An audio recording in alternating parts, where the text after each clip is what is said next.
Ia adalah seorang lintah darat yang sangat kejam terhadap mangsanya. Menurut kabar burung yang santer terdengar, wanita ini memiliki piaraan atau pesugihan yang disebut pesugihan buto ijo.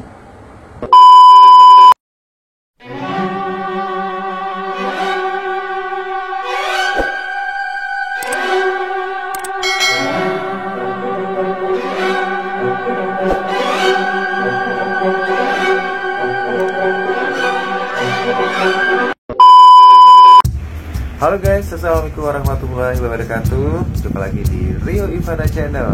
Oke, apa kabar untuk kalian semuanya? Atau juga yang lagi sibuk-sibuk, atau untuk anda yang lagi mager alias bergerak ya. Oke, untuk kesempatan hari ini Ria akan memberikan satu lagi cerita atau juga kisah ya, dari kalian semuanya yang sudah hadir di sini. Mungkin Anda sudah menunggu-nunggu kisah apa lagi bakal dihadirkan di Ria juga. Maka jangan kemana-mana.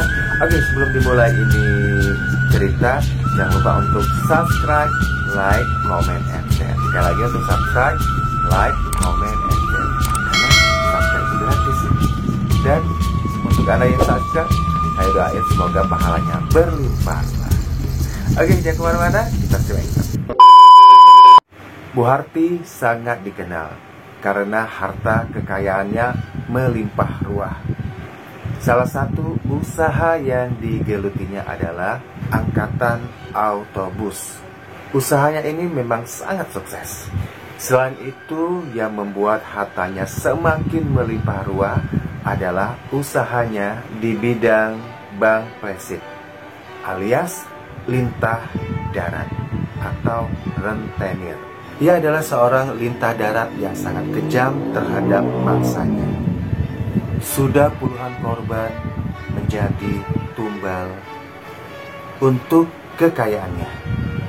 Orang-orang itu jatuh miskin akibat hutang berbunga tinggi kepada Ibu Harti yang rakus itu. Adakah rahasia mistik di balik kesuksesan Ibu Harti menimbun harta? Menurut kabar burung yang santer terdengar, wanita ini memiliki piaraan atau pesugihan yang berwujud raksasa berbadan hijau yang disebut pesugihan Buto ijo. Banyak pegawai Ibu Harti yang bilang bahwa mereka sering melihat kejadian aneh di dalam rumah itu. Apakah mungkin wanita kaya dan cantik itu menempuh jalan pintas yang keliru dalam memburu harta dunia? Kisah sejati ini menuturkannya. Ibu Harti terlahir dari keluarga yang miskin. Masa kanak-kanak dan remaja ia jalani dengan serba sulit.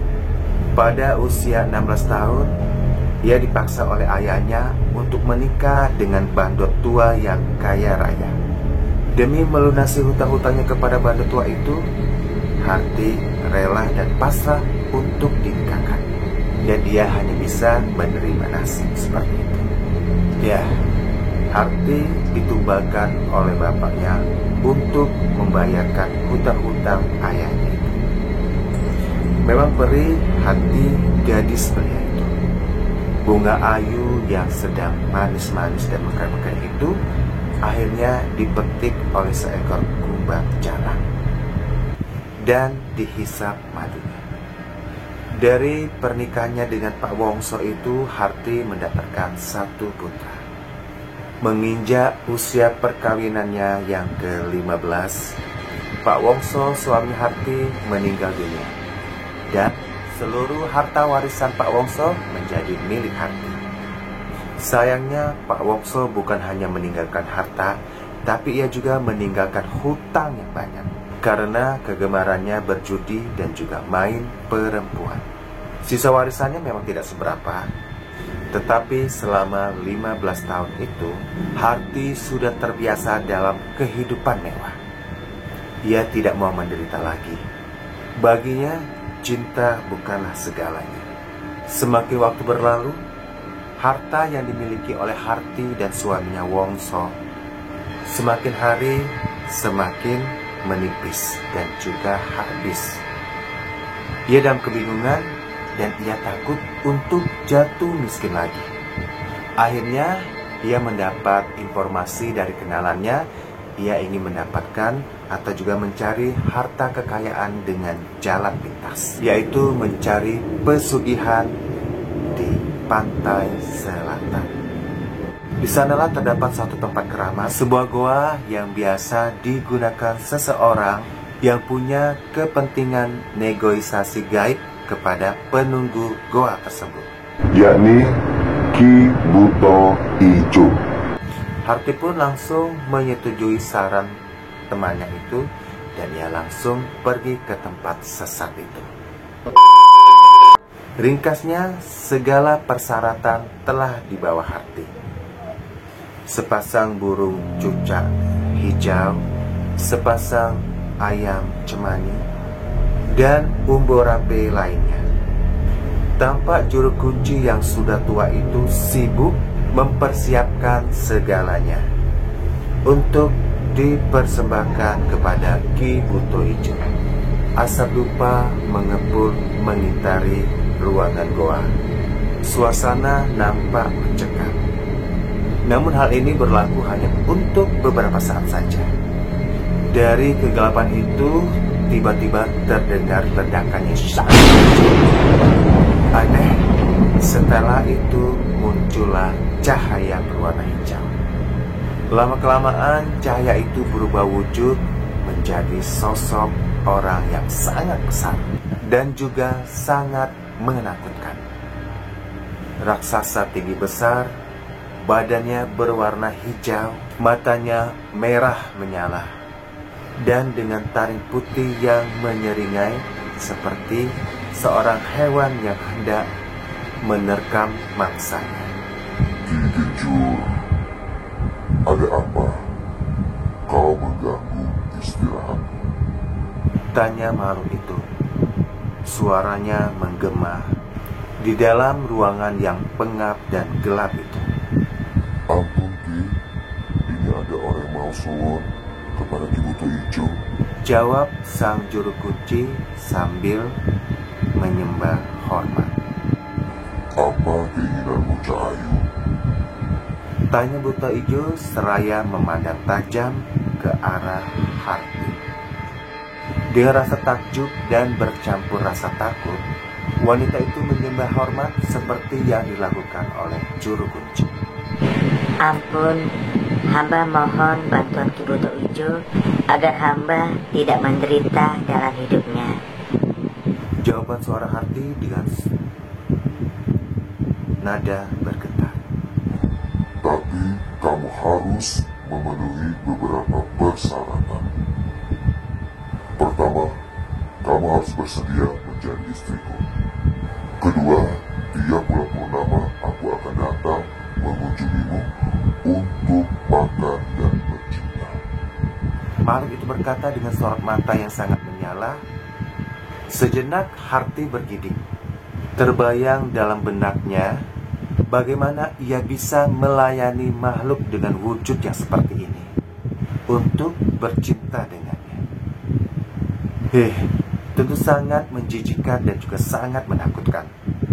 Haruskah ia menolak persyaratan itu dan membatalkan niatnya untuk memuja pesugihan kepada makhluk yang sangat menjijikkan itu? Beberapa saat lamanya pikiran Harti berkecamuk dengan bayang-bayang yang menakutkan dan juga mengerikan. Tetapi hal itu kemudian berubah ketika ingatannya tertuju kepada almarhum suaminya, si bandot tua itu. Terus dia berpikir, apa bedanya si Wongso yang peyat itu dengan Buto Ijo ini? Keduanya sama-sama menjijikkan, katanya. Apa salahnya aku memiliki pesan itu?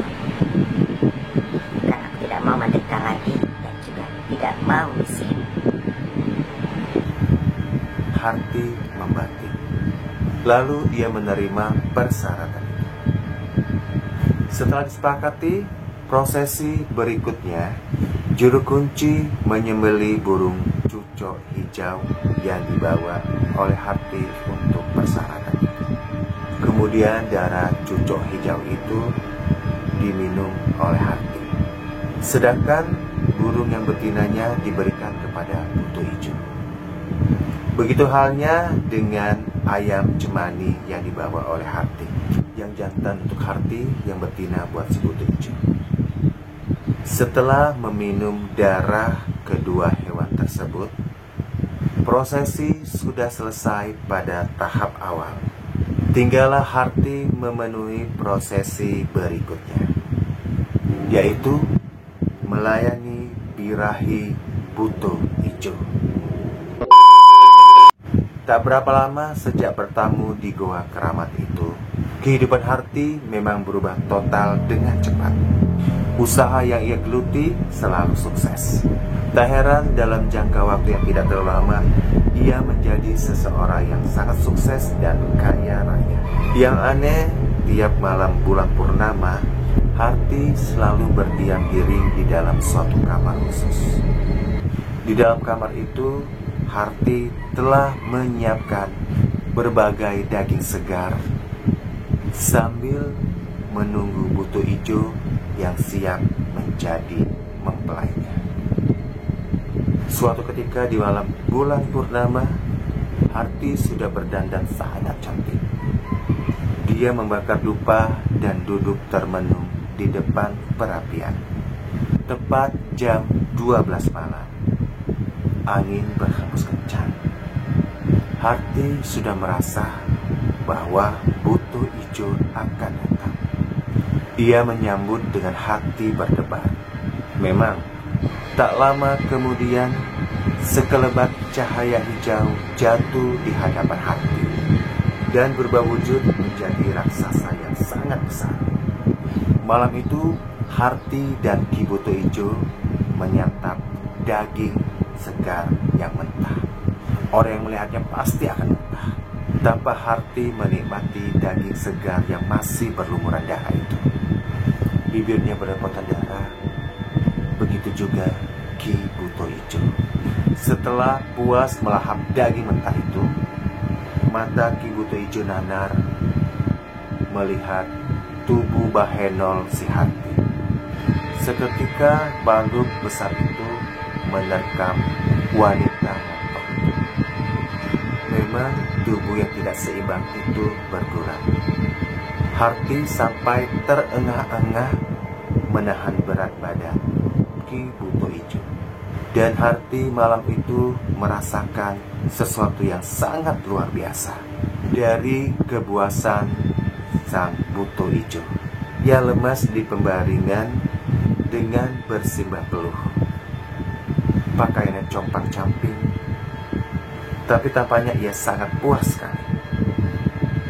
Hal itu jelas terlihat lewat sesungging senyum di bibirnya. Singkat cerita, makin lama kekayaan Harti makin tidak bisa diukur. Ia mulai bergerak di bidang autobus, juga memulai menjadi tuan tanah. Dan ia juga mengutangi pengusaha yang kesulitan ekonomi. Setiap pengusaha yang berhutang kepada si Harti selalu dijadikan kekasihnya. Dan semua laki-laki yang pernah berhubungan dengan Harti ini tak akan mau pernah lepas dari dekatan wanita itu, hingga wanita ini mendempanya. Pengusaha yang berhutang itu dalam waktu yang tidak begitu lama, usaha yang dimilikinya akan berpindah ke tangan Harti karena tidak kuat untuk membayar hutangnya. Sudah banyak yang jatuh miskin akibat perbuatan Harti yang sangat misterius itu. Harti juga semakin gila saja. Ia suka mengumpulkan perjaka-perjaka muda alias berondong untuk dihisap sari. Bahkan teman anaknya pun pernah tidur dengan si Harti. Memang wanita ini mempunyai libido seks yang sangat liar, dan semua pria terpuaskan olehnya.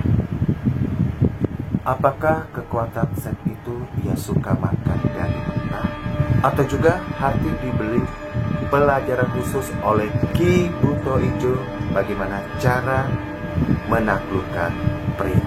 Entahlah, teka-teki ini masih sulit untuk dicari jawabannya. Sampai sekarang Ibu Harti masih bergelimang dengan harta yang begitu melimpah. Ia juga masih suka mencari mangsa pengusaha yang ia sedot kekayaannya. Juga mencari berondong-berondong atau juga lelaki muda untuk dihisap sari. Tentunya sebagai obat awet muda. Tetapi apakah kebahagiaan seperti itu akan awet dan langgeng? Dan apakah hal tersebut yang kita cari? Tentunya sebagai manusia yang diberi akal dan sebagai manusia yang paling tinggi derajatnya, kita tidak mau diperbudak oleh sebangsa yang namanya setan atau juga iblis. Entahlah sampai kapan pintu gelap hati Bu Harti akan dibukakan. Takdirlah yang akan menjawabnya. Oke guys, itu tadi cerita tentang pesugihan Buto Ijo yang dilakukan oleh Ibu Harti ya, yang pada ya tahun-tahun yang lalu lah itu ya. Mungkin sekarang Ibu Harti udah nggak ada lagi ya, tapi nggak tahu juga dengan harta kekayaan apa masih tersisa atau juga udah habis juga dimakan oleh zaman. Makanya kalau kita meminta sesuatu itu bukan pada sesuatu yang gaib, tetapi mintalah kepada yang maha kuasa. Oke guys, segini aja cerita untuk hari ini. Untuk Anda yang suka dengan cerita ini, jangan lupa untuk subscribe, like, comment, and share. Sekali lagi untuk selalu subscribe, like, comment, dan juga share. Karena untuk subscribe itu gratis banget. Dan juga saya doakan semoga Anda yang subscribe ini bisa mendapatkan pahala yang sebanyak-banyaknya. Oke lah, jangan pernah bosan. Saya Rui Ivanda undur diri. Wassalamualaikum warahmatullahi wabarakatuh. Berjumpa dengan cerita berikutnya.